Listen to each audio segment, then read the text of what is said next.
आप देख रहे हैं बीजापुर इन्फो। मैं आपके साथ जाफर कलादगी। कल समन्वय समिति की बैठक के बाद होगी टिकट बंटवारे की घोषणा। कर्नाटक प्रदेश कांग्रेस कमेटी के प्रेसिडेंट दिनेश गुंडूराव आज श्री सेवालाल जयंती उत्सव के मौके पर बीजापुर पहुंचे थे, जहां इन्होंने मीडिया से बात करते हुए कहा कि कल समन्वय समिति के बैठक के बाद लोकसभा चुनाव के अभ्यर्थियों की घोषणा 2 या 3 दिन में की जाएगी। पुलवामा टेररिस्ट अटैक और कई राजनीतिक विषयों पर बात की केपीसीसी प्रेसिडेंट ने। देखिए, ಮೀಟಿಂಗ್ ಅನುಸಾರ ಯಾರ್ಯಾರು ಯಾವ ಕಂಟೆಸ್ಟ್ ಮಾಡಬೇಕು ಅಂತ ಸಹಜವಾಗಿ ಅದು ಎಲ್ಲೆಲ್ಲಿ ಸಿಟ್ಟಿಂಗ್ ಎಂಪಿಗಳು ಇರ್ತಾರೆ ಅಲ್ಲಿ ಬಹುತೇಕ ಈ ರೀತಿಯಾದ ವಾತಾವರಣ ಇರ್ತದೆ. ಯಾಕಂದ್ರೆ ಮಂಡ್ಯ ಮತ್ತು ಹಾಸನದಲ್ಲಿ ಜೆಡಿಎಸ್ ಗೆದ್ದಿರೋದ್ರಿಂದ ಮತ್ತು 10 ಕಡೆ ಕಾಂಗ್ರೆಸ್ ಗೆದ್ದಿದೆ.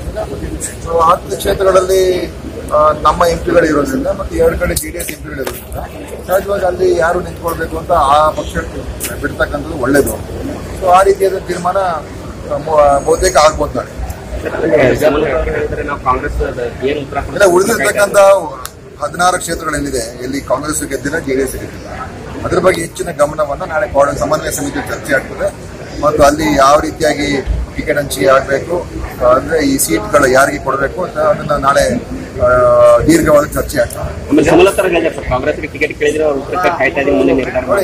ಇನ್ನು ನಾನು ಹೇಳಿದ್ನಲ್ಲ, ಅಧಿಕೃತವಾಗಿ ಯಾವ ಕ್ಷೇತ್ರ ಯಾರಿಗೆ ಅನೌನ್ಸ್ ಆಗುವವರೆಗೂ ನಾನೇನು ಹೇಳಕ್ಕಾಗೋದಿಲ್ಲ. ಮೂಲತಃ ಅವರು ಟಿಕೆಟ್ ಕೇಳೋದು ತಪ್ಪೇನಿಲ್ಲ. ಯಾಕಂತ ಹೇಳಿದ್ರೆ ಅವರು ಕೂಡ ಅಂಬರೀಷ್ ಅವರ ಶ್ರೀಮತಿಯವರು ಮತ್ತು ಅಂಬರೀಷ್ ಅವರು ನಮ್ಮ ಪಕ್ಷದ ಹಿರಿಯ ನಾಯಕರು, ಜನಪ್ರಿಯ ನಾಯಕರು. ಆದ್ರೆ ಅಂತಿಮ ತೀರ್ಮಾನಗಳೆಲ್ಲ ಕೂಡ ಪಕ್ಷದ ವರಿಷ್ಠರು ಏನು ಮಾಡ್ತಾರೆ ಅದ್ರ ಪ್ರಕಾರ ಹೋಗ್ಬೇಕಾಗ್ತದೆ. ಆ ಕ್ಷೇತ್ರ ನಮಗೆ ಬಂದ್ರೆ ತಾನೇ ಸುಮಾರು ಕಂಟೆಸ್ಟ್ ಮಾಡೋಕ್ಕಾಗಲ್ಲ. 3 ಸೆಕೆಂಡ್ ವಿಡಿಯೋ ಮತ್ತು ಈಗಾಗಲೇ ಪೊಲೀಸ್ ಅವರು ಇನ್ವೆಸ್ಟಿಗೇಷನ್ ಪ್ರಾರಂಭ ಮಾಡಿದ್ದಾರೆ. ಆ ವಿಡಿಯೋದಿಂದ ನಾವು ಏನು ಅರ್ಥ ಮಾಡ್ಕೊಳಕ್ಕಾಗುತ್ತೆ. ಯಾವುದೋ ಒಂದು ಹೇಳಿಕೆಯನ್ನು ತಗೊಂಡು ನಾವು ಟಿವಿ ಚಾನೆಲ್ಗಳಲ್ಲಿ ಇಡೀ ದಿವಸ ಚರ್ಚೆ ಮಾಡಿದ್ರೆ ಅದ್ರಲ್ಲಿ ಏನು ಒಂದು ಸೆಂಟೆನ್ಸ್ ಇದೆ, ಇನ್ನೇನೇನಾಗಿದೆ, ಮುಂದೆ ಏನಾಗಿದೆ, ಹಿಂದೆ ಏನಾಗಿದೆ, ಏನೇನಾಯ್ತು, ಎಲ್ಲ ಆಯ್ತು ಅದು ವಿಡಿಯೋ, ಅದೆಲ್ಲ ಕೂಡ ನಮಗೂ ಕೂಡ ಗೊತ್ತಿಲ್ಲ. ಅದಕ್ಕೆ ಅದ್ರ ಮೇಲೆ ನನ್ಗನ್ಸುತ್ತೆ ದೊಡ್ಡ ವಿಚಾರ ಮಾಡ್ಕೊಡ್ತಾ ಏನೂ ಇಲ್ಲ. ಪೊಲೀಸ್ ಅವರು ನಿಷ್ಪಕ್ಷಪಾತ ತನಿಖೆ ಮಾಡಬೇಕು ಅಂತ ಹೇಳಿದ್ದೀವಿ. ನಾವು ನಮ್ಮ ಪಕ್ಷದ ಯಾವುದೇ ಒತ್ತಡ ಇಲ್ಲ, ಸರ್ಕಾರದ ಒತ್ತಡ ಇಲ್ಲ, ಮತ್ತು ಇದು ಯಾವುದೇ ರಾಜಕೀಯ ವಿಚಾರ ಏನು ಅಲ್ಲದೆ ಇರೋದ್ರಿಂದ ಆ ವಿಚಾರದ ಬಗ್ಗೆ ತನಿಖೆ ಪ್ರಕಾರ ಯಾರು ತಪ್ಪಿದ್ರು ಅವ್ರು ತೀರ್ಮಾನ ಮಾಡ್ತಾರೆ. ಬಹುಶಃ ಇನ್ನು 1-2 ದಿವಸದಲ್ಲಿ, ಯಾಕಂದ್ರೆ ನಾಳೆನೇ ಘೋಷಣೆ ಆಗುತ್ತೆ ಅಂತ ನಾನು ಹೇಳಕ್ಕಾಗೋದಿಲ್ಲ. ಆದ್ರೆ ಬಹಳಷ್ಟು ವಿಚಾರಗಳು ನಾಳೆ ಸ್ಪಷ್ಟವಾದಂತಹ ಚಿತ್ರ ಹೊರಗೆ ಬರ್ತದೆ. ಅದಾದ್ಮೇಲೆ 1-2 ದಿವಸದಲ್ಲಿ ಎಲ್ಲ ತೀರ್ಮಾನಗಳಾಗ್ತದೆ. ಪಕ್ಷ ಬಿಡಬೇಕು ಅಂತ ತೀರ್ಮಾನ ಮಾಡ್ಕೊಂಡಿರ್ತಾರೆ. ಮತ್ತು ಈಗ ಉಮೇಶ್ ಜಾಧವ್ ಅವರಿಗೆ ಕಾಂಗ್ರೆಸ್ ಪಕ್ಷ ಎಲ್ಲಾ ರೀತಿ ನ್ಯಾಯ ಕೊಟ್ಟಿರ್ತಕ್ಕಂಥದ್ದು. ಉಮೇಶ್ ಜಾಧವ್ ಅವರನ್ನ ಈ ರಾಜ್ಯದ ಒಬ್ಬ ಮುಖಂಡ ಅಂತ ಮಾಡಿರ್ತಕ್ಕಂಥದ್ದೇ ಕಾಂಗ್ರೆಸ್ ಪಕ್ಷ. ಉಮೇಶ್ ಜಾಧವ್ ಅವರಿಗೆ MLA ಟಿಕೆಟ್ ಕೊಡಿಸಿ 2 ಸಲ ಅವ್ರಿಗೆ ಬಂದಿದ್ದಾರೆ. ಅವ್ರಿಗೆ ಪ್ರಥಮ ಬಾರಿ ಆಗಿದ್ದಾಗ ಅವ್ರನ್ನ ಸಂಸದೀಯ ಕಾರ್ಯದರ್ಶಿ ಮಾಡಿದ್ದು. ಈ ಸಲ ಅವರನ್ನ ಒಂದು ಒಳ್ಳೆಯ ನಿಗಮಕ್ಕೆ ಚೇರ್ಮನ್ ಮಾಡಿದ್ದು. ಅದೇ ಕಾಂಗ್ರೆಸ್ ಪಕ್ಷದಿಂದ ಉಮೇಶ್ ಜಾಧವ್ ಅವರಿಗೆ 1% ಅನ್ಯಾಯ ಆಗಿಲ್ಲ. ಅವರ ಸ್ವಾರ್ಥಕ್ಕೋಸ್ಕರ ಪಕ್ಷ ಬಿಡ್ತಾರ ನಾವೇನ್ ಮಾಡಕ್ಕಾಗಲ್ಲ.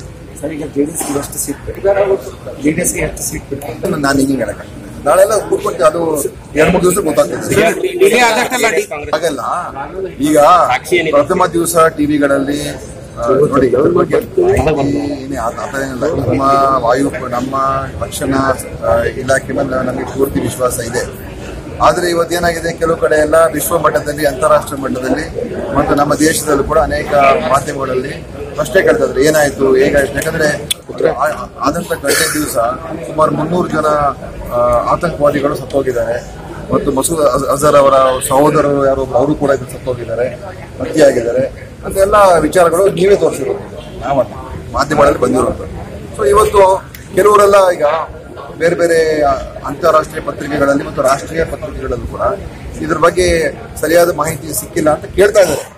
ಅದಕ್ಕೆ ಬಹುಶಃ ನನಗೆ ಏನಂತ ಹೇಳಿದ್ರೆ, ಎಲ್ಲರೂ ಬಾಯನ್ನು ಮುಚ್ಚಿಸ್ಬೇಕು. ಕೇಂದ್ರ ಸರ್ಕಾರ ಎಲ್ಲರ ಬಾಯನ್ನು ಮುಚ್ಚಿಸ್ಬೇಕು. ವಿರೋಧ ಏನು ಇದ್ರ ಬಗ್ಗೆ ವಿರೋಧವಾಗಿ ಮಾತಾಡ್ತಾ ಇರ್ತಕ್ಕಂಥ ಅಂತಾರಾಷ್ಟ್ರೀಯ ಮಟ್ಟದಲ್ಲಿ ಬೇರೆ ಬೇರೆ ಕಡೆ ಎಲ್ಲ ಮಾಧ್ಯಮಗಳು ಬರ್ತಾ ಉಂಟು. ಅದಕ್ಕೆ ಇದಕ್ಕೆಲ್ಲ ಒಂದು ಹಿತಶ್ರೀ ಆಡ್ತಕ್ಕಂಥದಕ್ಕೆ ಕೆಲವು ವಿಚಾರಗಳನ್ನ ಎಲ್ಲವನ್ನೂ ಹೇಳಕ್ ಆಗೋದಿಲ್ಲ. ಯಾಕಂದ್ರೆ ಗೌಪ್ಯತೆ ವಿಚಾರ ಇರ್ತದೆ. ಯಾವುದೇ ಇಂಥ ಕಾರ್ಯಾಚರಣೆ ಮಾಡಿದಾಗ ಗೌಪ್ಯತೆ ವಿಚಾರಗಳು ಕೂಡ ಇರ್ತದೆ, ಸೆಕ್ಯೂರಿಟಿ ಇಶ್ಯೂಸ್ ಇರ್ತದೆ. ಅದರಿಂದ ನಾನೇನು ಎಲ್ಲವನ್ನೂ ಹೇಳಬೇಕು ಅಂತ ಹೇಳೋದಿಲ್ಲ.